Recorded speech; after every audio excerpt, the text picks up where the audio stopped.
Etmekçimin. Өзүңүздөр көргөндөй көптөн күткөн Кыргыз Республикасынын жаштар арасында көк бөрү боюнча чемпионаты жакшы деңгээлде өтүп жатат.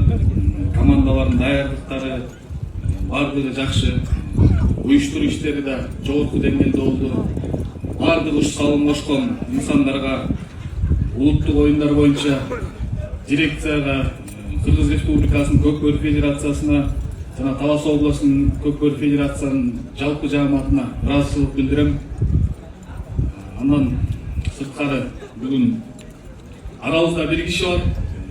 Көк бөрүдө жалпы эле Кыргыздын көк бөрүсүндө эмгеги зор сиңген Талас областынын ардактуу аты уулу Нураков Эсепмул агайыбыз эл аралык даражада алыс 60 жаш кутман мааракеси болуп атыптыр.